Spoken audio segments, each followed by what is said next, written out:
찬송가 498장 저 죽어가는 자 다 구원하고 498장 찬송합니다. 저 죽어가는 자 다 구원하고 죽음과 죄에서 건져내며 죄인을 위하여 늘 애통하며 예수의 공로로 구원하네. 저 죽어가는 자 예수를 믿어 그 은혜 힘입어 살겠네.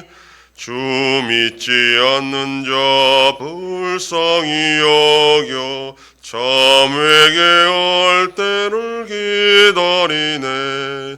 열심을 다하여 인도해보세. 예수를 믿으면 다 살겠네. 저 죽어가는 자 예수를 믿어 그 은혜 힘입어 다 살겠네. 저 죽어가는 자 구원해내야 우리의 본분을 다하리니. 예수의 구원을 전파할 때에 그 크신 능력을 다 주시네. 저 죽어가는 자 예수를 믿어 그 은혜 힘입어 다 살겠네. 아멘.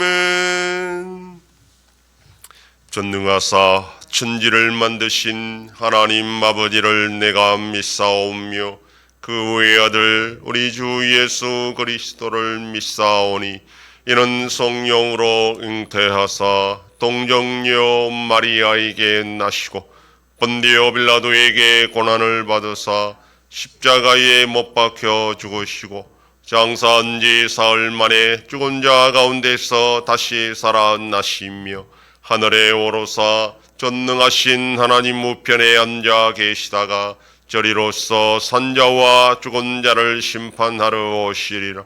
성령을 믿사오며 거룩한 공예와 성도가 서로 교통하는 것과 죄를 사하여 주시는 것과 몸이 다시 사는 것과 영원히 사는 것을 믿사옵나이다. 아멘.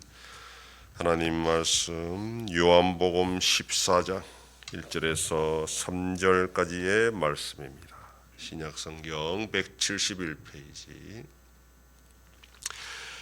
요한복음 14장 1절로 3절 말씀 다 같이 봉독합니다. 너희는 마음에 근심하지 말라. 하나님을 믿으니 또 나를 믿으라. 내 아버지 집에 거할 곳이 많도다. 그렇지 않으면 너희에게 일렀으리라. 내가 너희를 위하여 거처를 예비하러 가노니 가서 너희를 위하여 거처를 예비하면 내가 다시 와서 너희를 내게로 영접하여 나 있는 곳에 너희도 있게 하리라. 아멘. 예수님은 마지막 저녁 식사 자리에서 한 제자가 자신을 배신할 것이라 그렇게 예고하셨고 베드로는 자신을 부인할 것이라 그렇게 또 예고했고 예수님은 곧 떠나실 것이라 그렇게 말씀했습니다. 이 모든 상황을 제자들은 온전히 다 이해하지는 못했지만 그 분위기는 어두울 수밖에 없었고 근심하지 않을 수가 없었습니다. 예수님은 이러한 제자들의 마음을 충분히 이해하셨고 그래서 오늘 본문의 말씀을 하신 것입니다. 근심하지 말라는 이 말씀은 근심할 일이 없기 때문이 아니라 그럼에도 불구하고 근심하지 말라는 것입니다. 왜냐하면 하나님을 믿고 예수님을 믿으면 그렇게 해야 한다라는 것입니다. 정확하게 번역하면 하나님을 믿는다면 또한 예수님도 믿어야 하고 그렇게 하면 근심하지 않을 수 있다라는 것입니다. 유대인들이 하나님을 믿는 것은 당연합니다. 그렇지만 예수님을 믿는 것은 그중에 특별히 이 택함받은 제자들이 할 수 있는 그런 믿음의 종류입니다. 그런데 그러한 제자들이 지금 예수님 때문에 근심하고 있습니다. 자신들을 떠난다고 하니 그렇게 될 수밖에 없었습니다. 그런데 예수님은 제자들에게 하나님을 믿는다면 자신도 믿어야 하고 그렇다면 근심할 일이 아니다라는 겁니다. 왜냐하면 예수님께서 지금부터 하실 일은 모두가 다 하나님 아버지의 계획 속에서 이루어지는 일이 되시기 때문에 그렇다는 겁니다.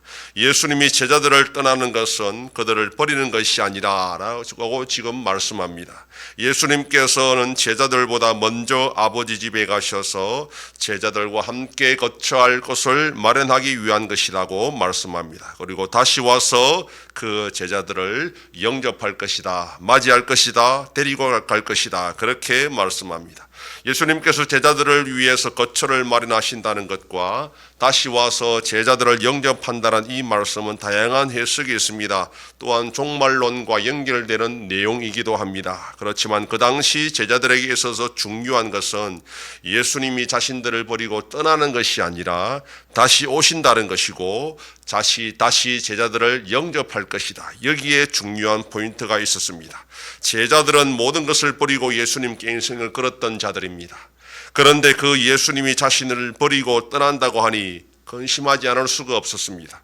그런데 예수님은 제자들을 위해 떠나는 것이며 다시 오실 것이고 그들을 맞이할 것이다, 그렇게 말합니다. 버리는 것이 아니라는 것을 계속 지금 강조하고 있는 겁니다. 제자들이 하나님을 믿을 뿐 아니라 예수님을 하나님의 아들 메시아로 믿는다면 이러한 약속의 말씀도 믿어야 했습니다. 예수님은 자신들을 버릴 것이 아니라 다시 오실 것이고 자신들을 영접할 것이다 하는 이 믿음이 제자들을 끝까지 사명을 감당하게 했던 원동력이 되었습니다. 이 세상의 모든 성도의 삶도 마찬가지입니다. 우리에게 닥치는 현실의 모든 문제로 말미암아 우리는 걱정하지 않을 수가 없습니다. 그러나 이 세상의 삶이 전부가 아니라면, 그리고 또 다른 세상이 기다리고 있고 그 세상에서 우리 예수님이 준비하고 있다면 우리는 이 세상의 일 때문에 근심만 하고 있을 이유는 없습니다. 우리가 예수님을 진정으로 믿고 신뢰한다면 예수님은 결코 우리를 버리지 아니하실 것이고 반드시 우리를 다시 영접하러 오실 것이라는 것을 우리가 믿어야 되고 이 세상에서 끝까지 그런 믿음을 가지고 인내하며 살아야 됩니다. 오늘도 우리가 그러한 믿음으로 다시 오실 예수님을 고대하고 아무리 힘들고 어려워도 근심할 일이 많아도 그것을 뚫고 그 예수님을 믿음으로 승리하는 복된 하루가 되기를 소망합니다. 기도하겠습니다. 하나님 아버지 감사합니다. 주일을 잘 보내게 하시고 지난밤도 지켜주시고 또 이 새벽을 깨우며 주님 앞에 나와 기도하고 오늘날로도 살아가게 하시니 감사합니다. 예수님이 떠나신다는 말씀으로 근심할 수밖에 없는 제자들에게 예수님이 다시 오실 것이고 그들을 영접할 것이라 약속하였고 그것을 믿는다면 근심하지 말라 하였습니다. 우리 예수 믿는 사람들이 이 세상의 현실 가운데 낙담하고 실망하고 근심할 일이 많지만 주님 다시 오셔서 우리를 위로하시고 모든 것을 회복시켜 주신다 하였사오니 낙심할 일 가운데도 근심하지 않고 끝까지 믿음으로 승리하는 복된 자들이 되게 하여 주시옵소서. 하나님 아버지 대한민국을 붙잡아 주시고 올바른 방향으로 나갈 수 있도록 인도하여 주시옵소서. 전쟁 속에 있는 나라들을 속히 전쟁이 종식될 수 있도록 은혜 베풀어 주시옵소서. 한 손께와 함께 하셔서 새 일을 행하여 나타내심으로 하나님께 영광 돌리며 사명 감당하는 우리 교회가 되게 하여 주시옵소서. 성도의 가정과 생업에 복을 더하여 주셔서 감사가 넘치는 가정이 되게 하여 주시옵소서. 자녀들의 삶 가운데도 함께하여 주시고 새 생명과 어린 생명들을 지켜주시옵소서.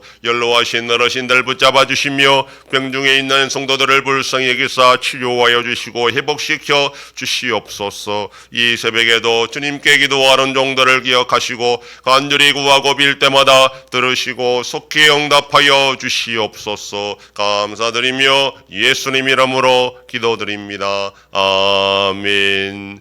하늘에 계신 우리 아버지여, 이름이 거룩히 여김을 받으시오며 나라 임하옵시며 뜻이 하늘에서 이룬 것 같이 땅에서도 이루어지이다. 오늘날 우리에게 일용할 양식을 주옵시고 우리가 우리에게 죄 지은 자를 사하여 준 것 같이 우리 죄를 사하여 주옵시고 우리를 시험에 들게 하지 마옵시고 다만 악에서 구하옵소서. 대개 나라와 권세와 영광이 아버지께 영원히 있사옵나이다. 아멘.